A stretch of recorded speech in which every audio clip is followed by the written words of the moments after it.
各位朋友，大家好，欢迎访问老杨生活志频道，我是老杨。可能你听说过古今中外有很多驱鬼的方法。过去我也曾经做过一期视频，说我在小的时候曾经见到过鬼，这个一点不是给大家瞎说。我大概小的时候在农村住，5岁的时候，我自己看见屋里一高一低的2个女的，完全真实的故事，而不是给你瞎编的。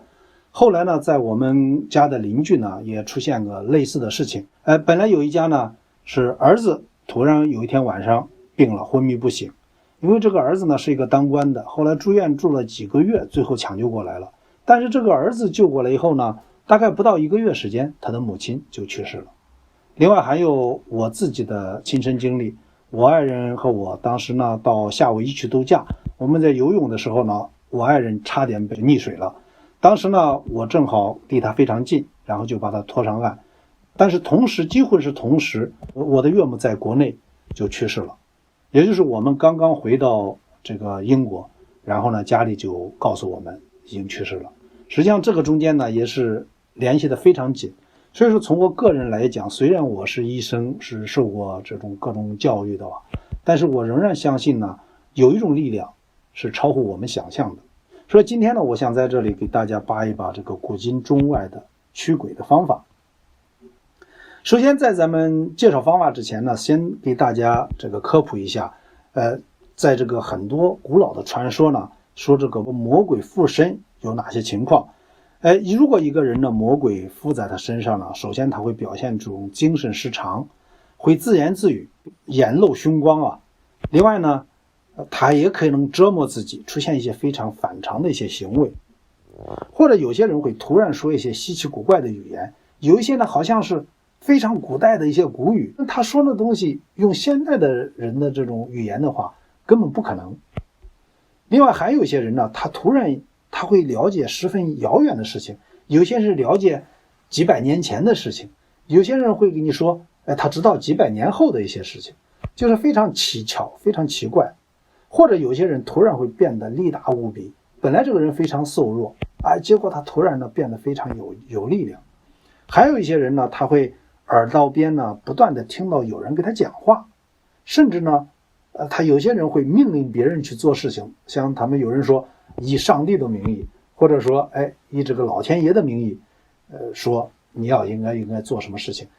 虽然有时候我们会感觉呢，是不是这些人有精神病啦或者什么的情况，但是不要忘了，如果他真是有精神病，这个病呢会非常难以治愈的，对吧？有些人呢突然出现这种情况以后，但是过后就完全恢复正常了，所以说它不像是一个精神病。现在给大家讲讲各地的民俗。首先咱们说咱们国内的，从江西省呢，他们在端午节的时候喜欢在门上插这种艾叶，还有这菖蒲，以辟邪或者驱鬼。在房屋的四周呢撒雄黄酒或者石灰，或者呢在小孩的脑门啦、肚脐啦、手脚啦涂这种雄黄酒。还有呢，用这种百叶或者是用艾叶熏水洗澡。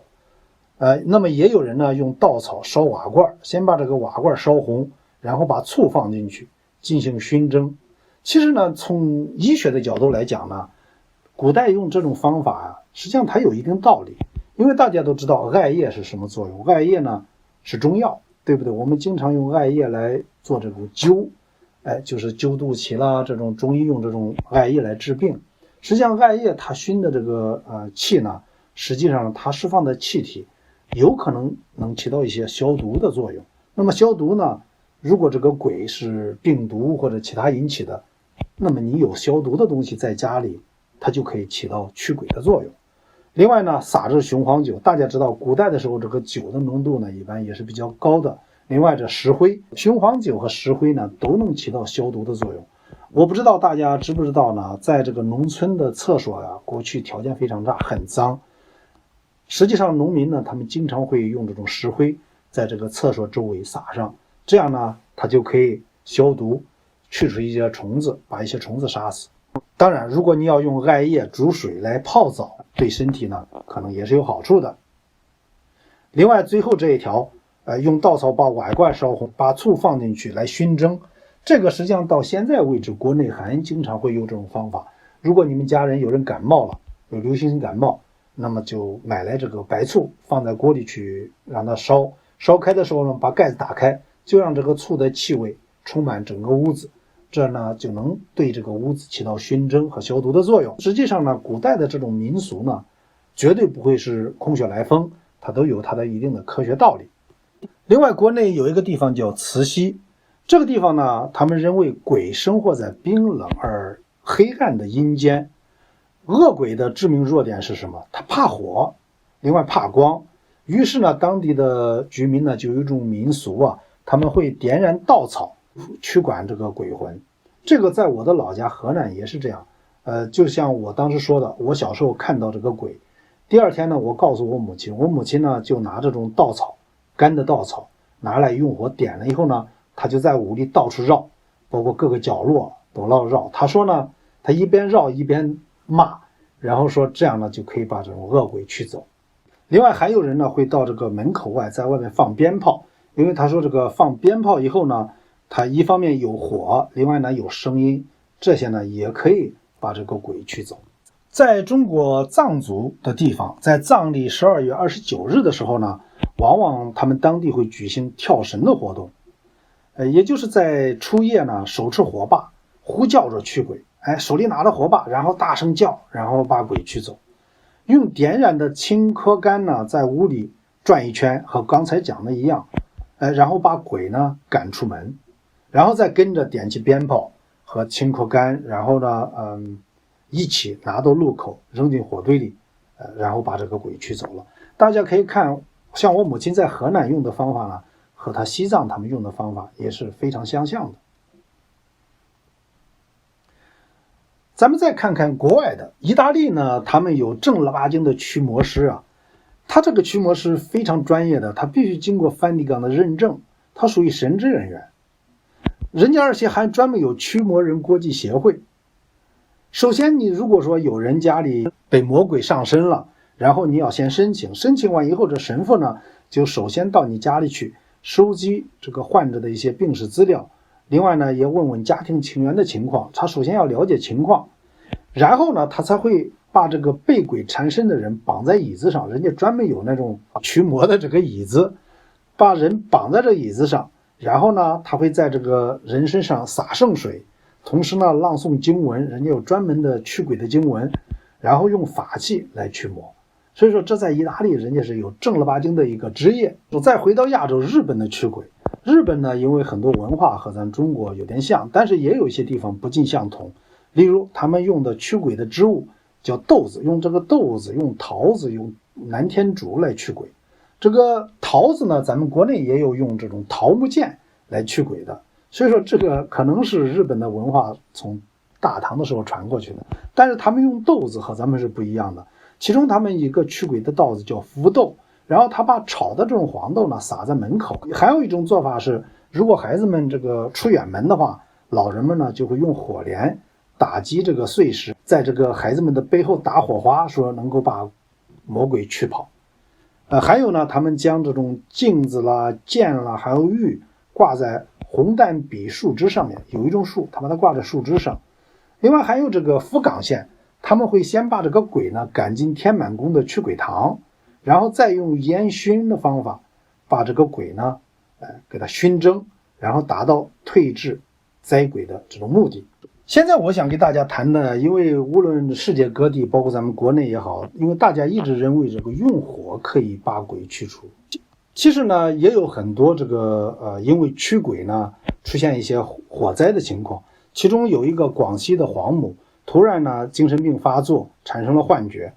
当时就认为家里2楼有鬼，需要用火去驱赶，于是他搬来木柴和稻草杆，点着火以后锁上大门，跑到附近躲了起来，结果差点呢把他家房子全部烧光了。另外还有一个台中的女子驱鬼，结果后来呢涉嫌纵火。她是什么呢？她因为失恋了，在所住的大楼的7楼放了把火。后来呢她放火以后，她说她觉得是因为家里有鬼，所以才用这个原住民的习俗，也就是台湾原住民有一种习俗，也是用火来驱鬼。所以说他就用这种方法来狡辩，说我当时是因为要驱鬼，我才把火点了起来。后来法院呢以放火烧毁住宅未遂的罪行判了他2年，最后缓刑了5年。另外呢，罚他义务劳动120个小时，接受10场法治教育课。说从这2个例子来讲呢，大家可以看得出，这个用火驱鬼呢是非常危险的。所以说，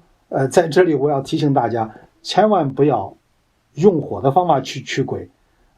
另外呢，如果你要用火的话，一定要保证这种安全为主啊。后边呢，再用实验来证明这个用火驱鬼是不靠谱的。我今天想给大家做个实验，来看看这个火呢能不能真正的把这个鬼驱除。这是我前段做视频给你显示呢，我们家里空气中漂浮的这种灰尘。现在呢，我用黑白色呢，大家都看得更清楚。这些灰尘呢，好像这个鱼儿在水中游一样，非常厉害。这是被子上面，正常情况下看起来还是比较干净的。如果我用手拍这个被子以后呢，很多落在被子上面的灰尘就会漂浮起来。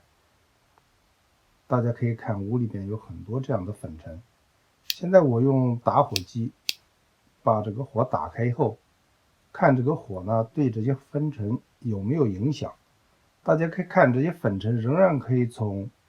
火的周围飞过，好像并没有被这个火烧到。火本身呢，它对这个灰尘呢影响是不大的。如果说这个粉尘本身呢就是我们所讲的这个鬼怪漂浮在我们周围，那么用火的方法去驱鬼呢实际上是不管用的。因为火呢它周围形成一个热的氛围，这个小的灰尘经过火的地方以后呢，很快它就会飘开，所以说火呢对这个粉尘是影响不大。